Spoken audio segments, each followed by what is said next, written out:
Greetings, everyone. Welcome to tonight's episode of Ask Leah. Happy Wednesday, happy hump day. I hope you've had a great day today. I've been down to Bairnsdale and back in the day today to work with one of my clients. Shout out to my East Gippsland clients. It's always a pleasure to go down there. Usually I prefer to stay down there and do some catching up with some of my other clients while I'm there, but today it was down and back in one day.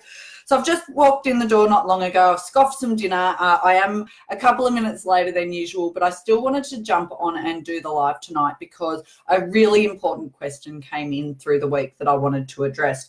Now, this question is a personal life question, and it's from someone who was sitting at the front of a coffee shop and saw someone they know drive past with their kids in the car. And this person was quite clearly text messaging at the same time.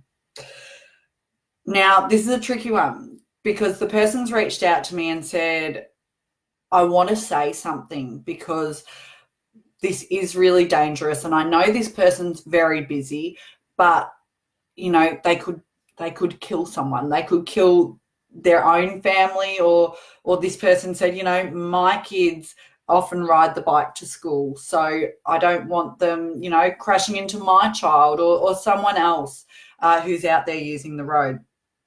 But the question the person had for me was how to go about having this conversation, because she said, look, I know I want to say something, but I don't like confrontation and I don't want to have a falling out with this person over it. So, you know, she's quite clear that she wants to say something but is really not sure how to go about it. And this person was quite angry at the time. So let me share some thoughts. The first thing to do is to remember that the aim of your communication here is to have the other person hear you and hopefully change their behavior. Now, the reason I put that front and center, you know, and it's a key theme in my book, know the outcome that you want. What outcome do I want? Because when you know that outcome, it will help you frame the conversation. Because if you don't think of what outcome I want, you could just launch into this and either one, say nothing, so the behavior continues, or two, go in all judgmental, angry, yell at this person and have them get very defensive and close their ears off because of the way you approached it. It's not about who's in the right and who's in the wrong. It's about you want this person to change their behavior. So the key here is you want your message to be heard. So here's some of the thoughts that I shared with this person via email and also am sharing with you tonight. So at the very start, think about the outcome you want because that will help you manage your emotions. Okay. And then think about the best time to have this conversation. If you do see this person quite often, and I think children go to school together, so potentially there's an opportunity there. However, if this person is always in a rush, maybe that's not going to work well. Maybe if you do have this person's text message details or phone number, that you reach out first and let them know that you want to catch up with them to have a conversation about something soon. When you have the conversation, you really want to be doing it in a way that doesn't come from judgment. It comes from genuine love and care for this person. Even if you're not super close, remember you want them to hear it. So you would frame it from a position of, you know, that they love and care for their family. You know that they do contribute a lot in the community, which is why you want to have this conversation with them, because you genuinely care about them and their family, because you do know that they're a good person. One of the top tips on my script for difficult conversations as well is around the importance of inoculating first. And this, I didn't come up with this idea. There's a number of other people out there. Shout out to Marie McPherson as well, who uses this approach. And inoculating first is where, if it's going to be a difficult conversation, you're apprehensive and you think it might go badly or it has potential to, actually tell the person that up front. You know, if you're really nervous to have this conversation, actually say to them, look, I want to have a chat with you about something, and I'll be really honest. I'm really nervous about raising this with you, and I'm really uncomfortable because I value our friendship or because I really respect you. And this is going to be quite difficult for me to raise, but please know that I do come from a position of genuinely caring about your safety and the safety of your family. Okay, so you're framing it straight away. Yes, they'll go, oh my gosh, what's coming? But you're framing it from a way of, this comes from a place of love. So once you've done that, you know, you might say, the other day I saw you, and if, you know, wherever it was in the street, and I saw you drive past, and I saw that you were quite clearly texting on your phone, and I was close enough to see that. And I could also see that the kids were in the car. Now, this is where the bit of empathy comes in. And again, I'm not saying this behaviour was right, because it wasn't, and they should not have done it. So please don't misunderstand.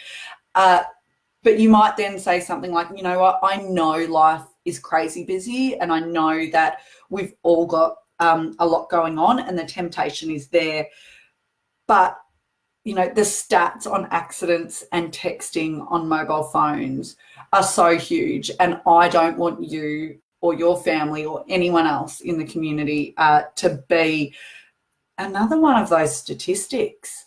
And then, you know, reinforce, look, this is a really difficult conversation for me to have, but please know that this is where it comes from. And you might then finish it off by saying something like, you know what, I hope you take this conversation with the intention that I have for it, which is that genuine care, not blame and shame.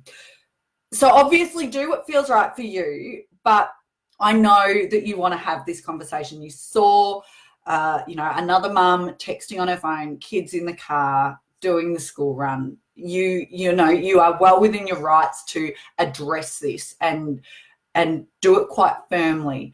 But again, your aim here is for this other woman to hear it and change her behaviour. And if that's the outcome that you want, that's how you frame the conversation. Now, if you had this conversation from this, you know, you're staying hard on the issue, but you are going soft on the person. If you have this conversation and then you saw the behaviour again, that's a different ballgame. Okay, that's where you can take, you know, quite a different approach. But in this situation, remember, you want to be heard, and that's the best way to have it done. So I hope that's useful. I'm sure you are not the only person who has had this situation where you've witnessed something in your personal life that you have not been comfortable with, or that has been dangerous. Maybe it, you know, I can't tell you how many people over the years I've had the tough conversation with around drink driving. I've had some, you know, people get very angry and upset with me because I will stand up against that.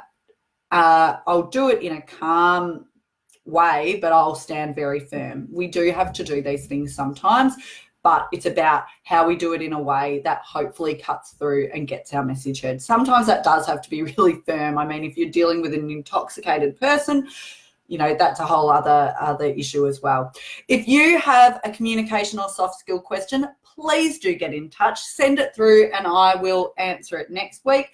As many of you know, I've got a number of events coming up. Remove the Roadblocks is next week, which I'm super excited about. That's on Tuesday next week. There are a couple of tickets left, not many now, but there are a couple of tickets.